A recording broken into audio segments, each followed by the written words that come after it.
تذكر يوما كنت تعانق دمعة الفكر، تناجي الله في صبر وترجو رحمة تسري، فعاش القلب إخلاصا وصرت تحوم كالطير، تحلق في ثقافات وتنهل من ربى الخير. What are the aims of the Sharia? Why aren't we allowed to drink alcohol? Why can't we drink alcohol? Why can't we gamble? It's my money, right? Why can't I gamble? Right? Why can't I deal in interest? Why can't I use credit cards? It makes life easy for me. Why can't I do it? Why can't I, this girl likes me and I like her. Why can't we be together? Why not? This doesn't make sense, right? Why not? It makes absolute sense. There's aims to the Sharia. All of the Sharia, all of it, every aspect of the Sharia is there to protect, to establish and protect 7 God-given inalienable rights. 7 God-given inalienable rights. Not the rights of Muslims. Not the rights of Muslims. The rights of humanity. Right? And there's a hierarchy. And so every aspect, every law, every command, every prohibition in the Sharia is there to protect faith. It's there to protect life. And this is a hierarchy. So the order I'm giving it to you in is the order which gives precedence. Faith comes before life. Why? Because if you live your whole life without Iman, what good is that? Allah subhanahu wa ta'ala said, Surah Al-Rahman, Ar-Rahman, Allama al-Quran, Khalaq al-Insan. He revealed the Quran is mentioned before the fact that He created life. Why? Because life without the Quran is not merciful. Life without guidance, this isn't a life of mercy. And so the hidayah, the guidance, Iman comes, it's more important than life. This is why you would sacrifice your life to preserve your faith, right? And so the first is Iman or faith. The second is life. The third is intellect. The fourth is, we would say, honor. The fifth is lineage. So intellect, because I said, why can't we drink? Why can't we, do these things? Because intellect, because the Sharia is there to preserve our mind. The Sharia is there to protect our intellect, right? And honor and lineage. This is why fornication is forbidden, because you don't want to dishonor this woman or this man, and you don't want to have children who are illegitimate. Right? And so in this way, the rules and regulations are there to protect honor and lineage. And then wealth and property are the last two. Wealth and then property. And so with wealth and property, this is why we don't gamble. This is why we don't deal in interest, right? And these aren't the real reason is because Allah commanded us. That's the real reason. But the wisdom behind it, is to preserve, to establish and preserve these 7 God-given inalienable rights. But how many of us, we never learned this. And so when we're commanded to pray, we don't even know why. But prayer is at the very top. Prayer is there to preserve what? Faith. And faith is the most important right that you have in life.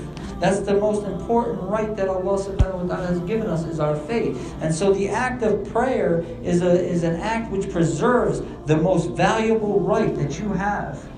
It's the most valuable right that you have. Well, Allah subhanahu wa ta'ala says in the Quran, He says what means that those people who commit shirk, they have committed dhulm, they have committed oppression to themselves. When you violate your faith, you've taken the greatest right that Allah blessed you with away from yourself. When you miss your prayers, when you stop praying, you violated the greatest right that Allah subhanahu wa ta'ala has given you, the right to faith. And so this is the weightiness, these are the aims of the Sharia, and we should know these things. Because by knowing why we do these things, why we can't do these things, what are the aims, the maqasid of the Sharia, by knowing these things, it enables us to sit back and say, I understand that everybody in society is doing wrong, or doing this or that action, but I'm not doing it because Allah blessed me with these rights, and I understand that these rules that He laid down, they're for me. Right? They're for me, and all these other people might be oppressing themselves. One of the things that we hear is that, brother, the Sharia is so hard to act upon, if you will, in America. It's so hard to live according to the Sharia in America. And the thing is that my question, I don't deny that it might be difficult for some people, but my question is the Sharia hard? Or has the society been so oppressive that now it's difficult? It's not that the Sharia is oppressive. It's that society has become so oppressive that our rights have been violated, and it's difficult for us to reestablish our rights again. So don't think of it as the Sharia is strict, the Sharia is hard, the Sharia is oppressive. No, society has become so oppressive that your rights have been violated, and now you're literally fighting to get your rights back. When you practice your Islam, that's the real civil rights movement, right? You're fighting for your rights.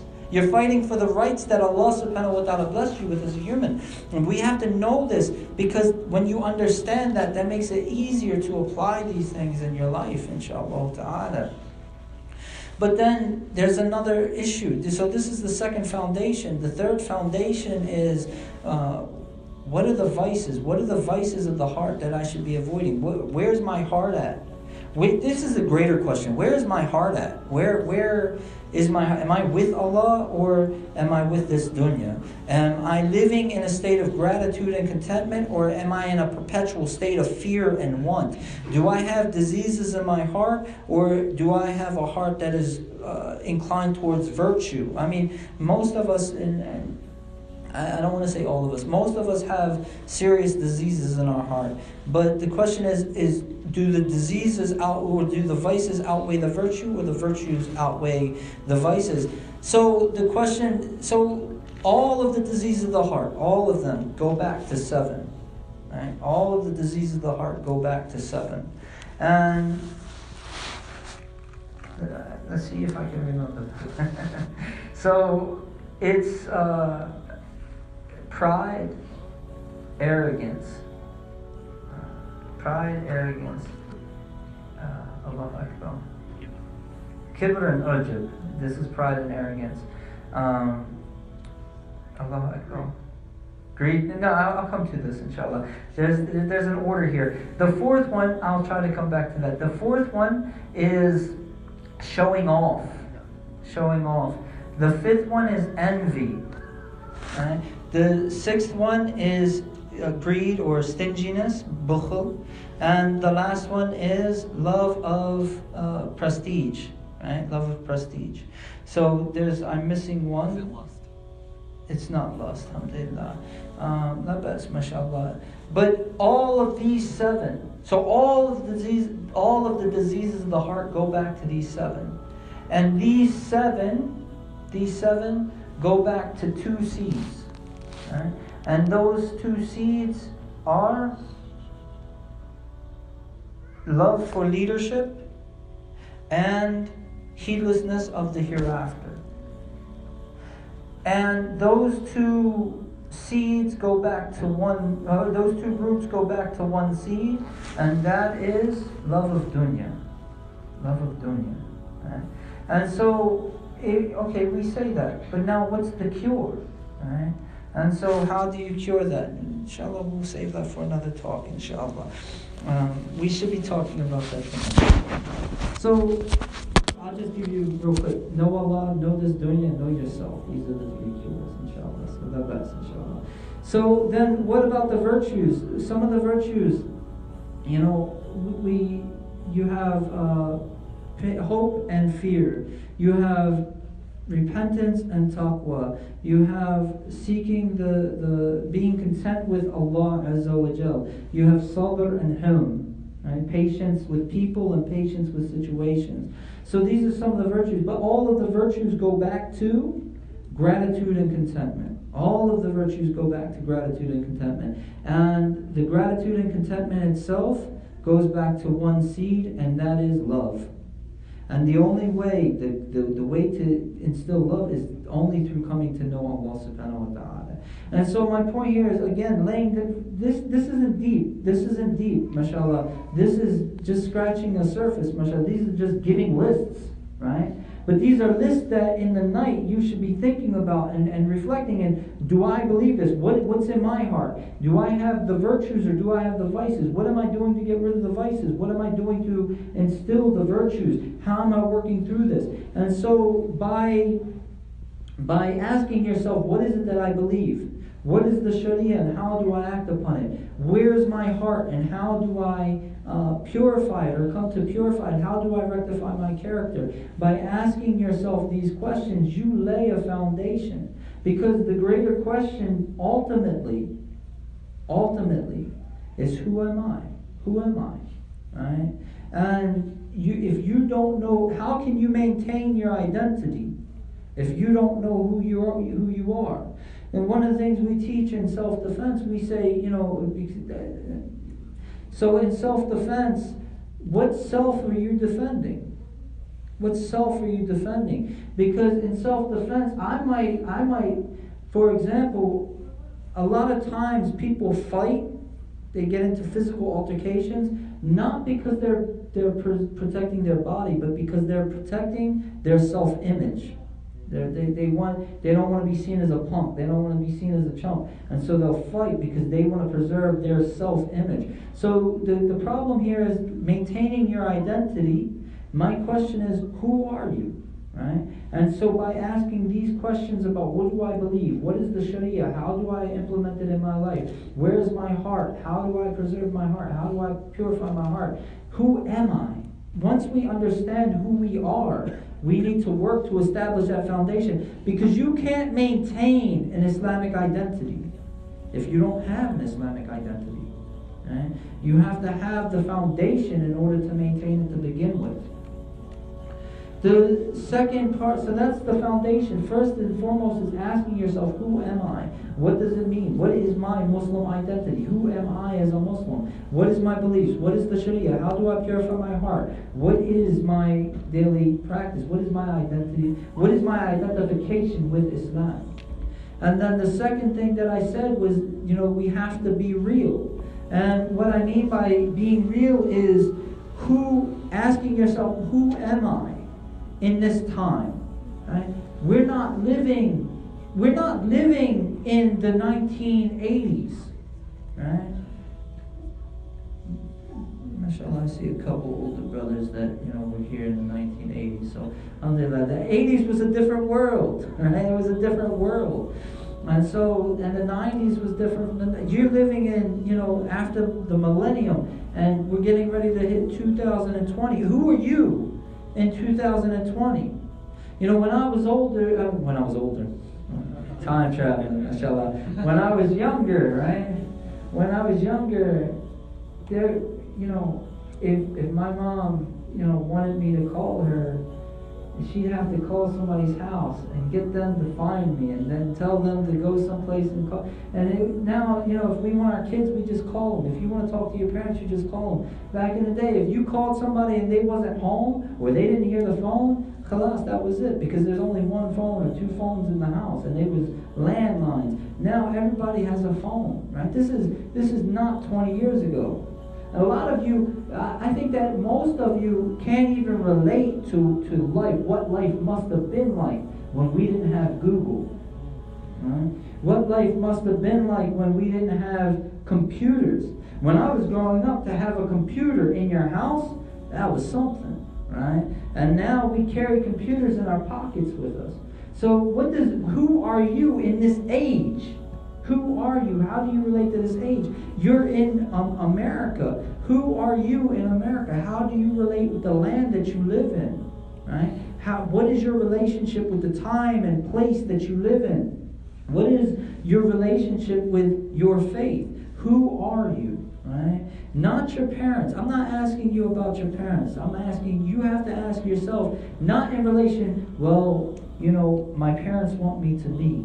My parents want me to do. My parents think that. My parents suggest that. No, who are you? When you're with your boys, for the sisters, when you're with your companions. I don't know what girls call each other, right? But when you're with your boys, who are you? Are you just saying, there's two times that you can really distinguish who you are. Who are you when you're just hanging out, chilling with your boys? When you really feel alive and you're like, man, that was a great time. Who was you at that point? And the other time is, who are you when you're absolutely alone and ain't nobody there but you? And look at yourself, ask yourself, who am I? Who am I really? What's my character really? And then ask you, what are your values? What are your principles? What are those things that you say? I was talking to a brother a little while ago, and I said, there's those things. When you're looking to get married, we call them deal breakers. That's just a deal breaker. If that ain't there, then that's it, right?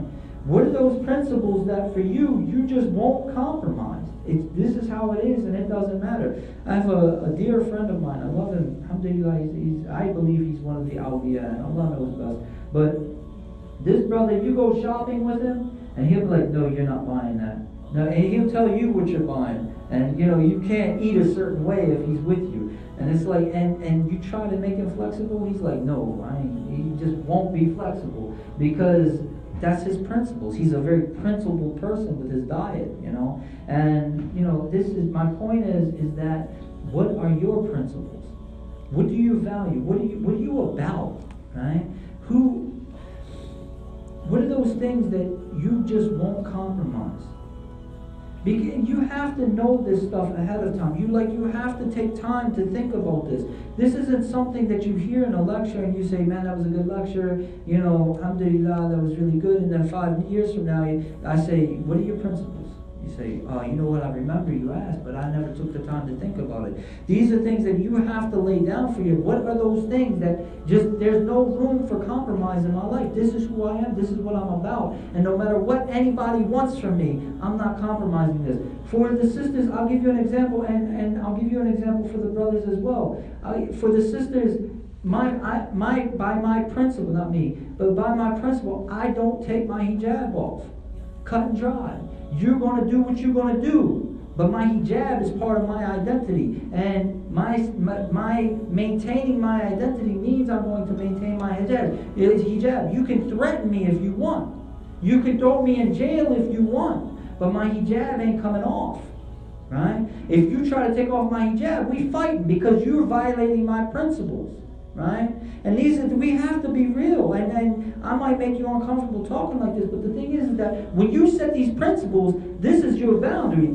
This is your line in the sand. You cross it, it's on. You have to have those principles because you need to know what your boundaries are. Brothers, we should be that way with our beard. All of us should be that way with our prayer. It's cool. I love hanging out with you. We'll go to the movies. We can chill. We can get a bite to eat. But when it's time for me to pray, you got to understand, I'm going to bounce for a minute, pray, and come back. Right? We have to understand there's some things that we're just not going to compromise on. Because we're people. We're supposed to be people of principle. How can you maintain an identity if you don't even know what your identity is? And then that's principles. Those are boundaries. Those are limits that you don't allow to be violated. But then you have to also ask yourself, what are my interests? What am I interested in? Right? What is it that you want to experience in life? And so some of us, I always wanted to surf. At some point in my life, not me, I have no interest in surfing, right?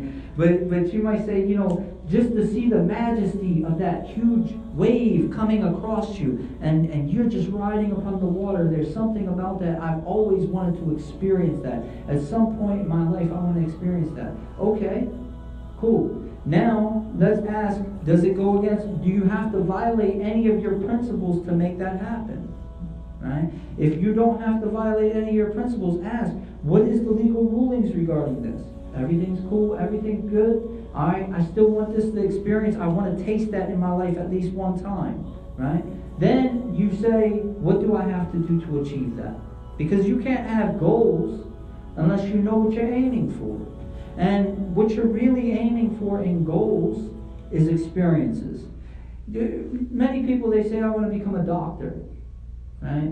No, okay, that's not true. Many people in the immigrant community say, I want my children to be doctors. And so you say, why? And there's reasons. The reasons come down to two reasons. One is prestige, and the other reason is money. Right? These are basically the two reasons. I really want to make the person that says, I want my child to be a doctor. And when I say why, he says, the one who saves one life is as though he saved all of mankind. Right? I'm waiting for that, inshallah. So, anyway, the point here is that, so you say, why do you want this prestige? Why do you want the money? So that he doesn't have to worry, so that he can be happy. So really what you want is for your child to experience happiness. That's ultimately what we're talking about. The becoming a doctor is just the means for him to experience the happiness that you have dreamt of. When we think of these things that we want in our life, the real reason we want them isn't because we want that thing, but we want the experience that we think that it's going to give to us. And so we have to ask ourselves, what is it that I want to experience in my life? And then we have to ask, do I have to violate my principles? Do I have to violate my Islam? Do I have to compromise my values? Do I have to compromise my religion? If not, then that's when you're able to set up goals. But you have to know what you're aiming for before you set up along that path. Why am I talking about these types of things? Because the reality is, am I talking to you all? I do that. Allahu Akbar, I am talking to you all. Please forgive me. MashaAllah. The thing is that you have to know who you claim to be. If we're talking about maintaining your identity, maintaining my Muslim identity. Muslim is part of who you are. If you say, I am a Muslim, right? That is my identity, I am a Muslim, then be who you claim to be. Be about that. And don't compromise in that.